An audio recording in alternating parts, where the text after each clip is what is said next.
ये जो प्रश्न हम आपको दे रहे हैं, ये प्रश्न आपके एग्जाम में छपेगा। सबसे पहले तो आपको 50 प्रश्नों का उत्तर ही देना है 100 में। अंतिम से आपको प्रश्न आसान मिलेगा। परीक्षा में आपको 10 से 15 मिनट पहले पहुंचना है। प्रश्न वायरल या आउट के चक्कर में नहीं रहना है। जो प्रश्न हम दे रहे हैं यही प्रश्न आपके एग्जाम में छपेगा। उच्चतर शिक्षा के लिए डॉक्टर भीमराव अंबेडकर साहब इंग्लैंड गए थे। इनका जन्म 1891 ईस्वी में एमपी मध्य प्रदेश महू में हुआ था। बिल्कुल रूप से याद रखेंगे, काफी महत्वपूर्ण प्रश्न है। दूसरा प्रश्न है, जाति पाति तोड़क मंडल की वार्षिक सम्मेलन किस वर्ष हुआ था? इसका जो सही आंसर हो जाएगा वो आप लोग को कमेंट करना है या फिर गूगल सर्च मार लेना है। ठीक है, थोड़ा सा यहाँ पे हम आपको आगे बता भी देंगे या कमेंट में भी लिख देंगे। ठीक है, डाउट वाला क्वेश्चन था। 3 नंबर है, निम्न में से कौन पड़ोसियों के आवारा गर्द के छोर के साथ लटकना चाहता था? वो है खोखा। खोखा का दूसरा नाम कासू है और ये सेन साहब के लड़का थे। सेन साहब को 5 लड़कियां थी, ये बात भी आपको याद रखना है। भारत समकासी के शीर्षक पाठ साहित्य की कौन सी विधा है? भारत समकासी के यह जो है एक प्रकार का भाषण है, स्पीच है, जो मैक्स मुलर जी के द्वारा दिया गया था। आंसर डी जो है ये बिल्कुल रूप से आपका सही हो जाएगा। ज्यादा समय हम लोग नहीं लेंगे, प्रश्न पर आगे बढ़ेंगे ताकि हम लोग 50 जो प्रश्न आपको सुबह बनाना है और आप लोग फर्स्ट सेकंड दोनों सीटिंग के लिए ये क्वेश्चन को देख सकते हैं। ठीक है, ये सेट हमारे पास जो है वो हमने पहले बता दिए हैं। चारु चंद्रलेख नामक उपन्यास किस लेखक की रचना है दोस्त? तो ये जो है लेखक है किसके है? हजारी प्रसाद द्विवेदी जी का है। ठीक है, नेक्स्ट प्रश्न है 6 नंबर, लेखक गुणाकर मूले की शिक्षा की भाषा क्या थी? तो गुणाकर मूले जी की जो शिक्षा मिला था वो किस भाषा में मिला था? याद रखिएगा, ये जो है देवनागरी लिपि में ही लिखे थे, यानी देवनागरी लिपि के रचयिता भी है और इनका शिक्षा हिंदी भाषा में ही हुआ था। ठीक है, आंसर ए ऑप्शन सही हो जाएगा। ठीक है, बिल्कुल रूप से याद रखेंगे। वैसे तो सभी भाषा में इनको शिक्षा मिला था, सभी भाषा का ज्ञान था। हमारे पड़ोसी देश नेपाल की नेपाली व नेवारी भाषा किस लिपि में है? तो ये सब देवनागरी लिपि में ही होता है। मराठी, पंजाबी, गुजराती भी सबको देवनागरी लिपि में ही लिखा गया है। निम्न में से जैन गणितज्ञ कौन है? यानी जैन धर्म के प्रवर्तक गुरु नानक को माना गया है और इनका जैन गणितज्ञ कौन था? तो कबीराचार्य, शंकरदेव, महावीरचार्य, नंदीनाथ। तो काफी प्रश्न जो है यहाँ पे हार्ड भी पूछा है, तो शंकरदेव जो आंसर डी है वो आपका सही होना चाहिए। ठीक है, हमारे ख्याल से थोड़ा सा डाउट है इस वाले प्रश्न में। बहादुर शीर्षक कहानी के लेखक कौन है? अमरकांत। देखिए 50 प्रश्न आपको बनाना होगा इन सब में से, जिसमें से हम लगभग 60 प्रश्न आपको बता ही देंगे। बहादुर शीर्षक कहानी में कौन अपने शरीर की मालिश बहादुर से करवाता था? देखिए वो किशोर था। किशोर जो है ये लेखक के जो है लड़का था। 11 रुपये साड़ी की खूट से निकालकर यही चारपाई पर रखे डैश पर वे मिल नहीं रहे हैं। यह कथन जो है रिश्तेदार की पत्नी ने आरोप लगाया था बहादुर पर। ठीक है, बहुत इंपॉर्टेंट है। ठीक है, कितने रुपया चुराने के? तो 11 रुपया चुराने का जो है आरोप लगाया गया था। तो बहादुर पर आरोप लगा था, ये बात आप लोग याद रखेंगे। उनको जो है फंसाने का एक समझिए साजिश था। ठीक है, फंसाने का क्या था भाई साहब? साजिश था, इसलिए उनके रिश्तेदार ने इनको फंसाया था। प्रश्न बहुत ज्यादा इंपॉर्टेंट है, मतलब इंपॉर्टेंट नहीं कहिए, ये प्रश्न आपके एग्जाम में छप रहा है। लेखक रामविलास शर्मा का जन्म जो 1913 ईस्वी में हुआ था। ऑप्शन बी आपको याद रखना है जो कि एग्जाम में आ रहा है। यहाँ पे है, वह अधम कोटि का होता और सांस्कृतिक असमर्थता का सूचक होता। 13 नंबर प्रश्न जो है इसका आंसर आपको याद रखना है, ऑप्शन नंबर सी है, परंपरा का मूल्यांकन मारना है। ठीक है, एकदम हूबहू प्रश्न एग्जाम में मिलेगा, चिंता नहीं कीजिएगा। हम तो वैसे आप लोग को ग्रेजुएशन के जितने भी बच्चे हैं उनको हेल्प ज्यादा करते हैं। अगला प्रश्न का आंसर 25 साल की उम्र वाला हो जाएगा, जब भी ऑप्शन मिल जाएगा जहां पर भी मार दीजिएगा। बिरजू महाराज कानपुर कितने साल रहे थे? तो वो 2-2.5 साल रहे थे कानपुर में। ठीक है, इनका जन्म रामपुर में हुआ था, जो यूपी में पड़ता है, दोनों कानपुर और ये दोनों। अब इन शीर्षक पाठ में फ्रेंच शासकों ने किनकी गतिविधियों पर नजर रखने के लिए कील बनवाया था? हाँ, बहुत ही अच्छा पाठ, बहुत बेहतर। इसका आंसर सैनिकों का हो जाएगा। ये सैनिकों की तरह। रॉ नदी कहाँ है? तो रॉ नदी है ये आपका फ्रांस में है। ठीक है, लेकिन यहाँ पे 2-3 फ्रांस ऑप्शन दे दिया है, लेकिन ये दक्षिण फ्रांस, साउथ फ्रांस में था। आंसर डी है बिल्कुल सही आंसर हो जाएगा। अगला प्रश्न है, दीवार में एक खिड़की रहती थी, यहाँ पर छोड़ दीजिए, वो क्वेश्चन थोड़ा आंसर डाउट वाले था। मछली शीर्षक कहानी में लेखक की माँ क्या कर रही थी? तो मसाला पीस रही थी। ठीक है, एकदम याद रखेंगे। सरपट शब्द का अर्थ क्या होता है? देखिए सरपट मतलब भागना होता है, तो इसका तेजी से भागना, सरपट मतलब तेजी से भागना। ठीक है, सरपट दौड़ जो है संतु मछली लेकर भागा था। यतीन्द्र मिश्र वाला है, अमरुद्दीन बिस्मिल्लाह खां का ननिहाल कहाँ है? देखिए अमरुद्दीन या कमरुद्दीन भी रहता है ऑप्शन, यहाँ पर आंसर बलिया हो जाएगा। ठीक है, बलिया उत्तर प्रदेश पड़ता है, इसका ननिहाल था।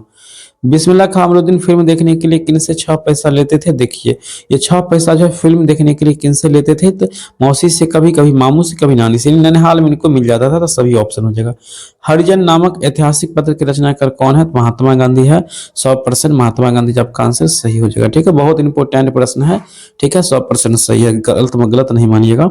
सब प्रश्न। महात्मा गांधी की हत्या किस वर्ष हुई थी? तो सबको पता है, 30 जनवरी 1948 को हुआ था। ठीक है, नाथूराम गोडसे के द्वारा इनको मार दिया गया था। ठीक है, बिल्कुल रूप से याद रखेंगे, 1948 में हुआ था। सैन साहब की कितनी लड़कियां थी? 5 लड़कियां थी। पांचों का नाम याद रखिएगा, सब्जेक्टिव में भी प्रश्न आता है। आलो, शेफाली, रजनी, आरती, सीमा। ठीक है, आलो, शेफाली, रजनी और यहाँ पर आरती, सीमा, आरती। ठीक है, 5 लड़की थी उनको, इनके पास। ठीक है, पांचों लड़की को ये कठपुतलियां मानते थे, और एक लड़का था खोखा, जिनका दूसरा नाम कासू भी था। तो मोस्ट इंपोर्टेंट चीज है, इसको आप लोग याद रखेंगे, भूलेंगे नहीं, क्योंकि परीक्षा में प्रश्न 2 नंबर में आ सकता है। दक्षिण भारत के पांड्य प्रदेश से किस राजा के पालियाम ताम्रपत्र मिला था? हाँ देखिए, राजा रतन सेन को मिला था, पालियाम ताम्रपत्र मिला था। ठीक है, सिक्का से भरा हुआ। ठीक है, वेतमा दानपत्र किस वर्ष का है? देखिए, वेतमा दानपत्र किस वर्ष का है? तो डाउट वाला था क्वेश्चन। नौ, थ का उच्चारण क्या हो? देखिए, दंत होगा, वहीं टौठ रहता तो आपका मूर्धा होता। यहाँ पे व्यंजन वर्णों की संख्या 3 होती है। बहुत इंपोर्टेंट प्रश्न है, ज्यादातर इंपोर्टेंट प्रश्न है इसमें। जिस स्वर के उच्चारण में तिगुना समय लगे उसको क्या कहेंगे?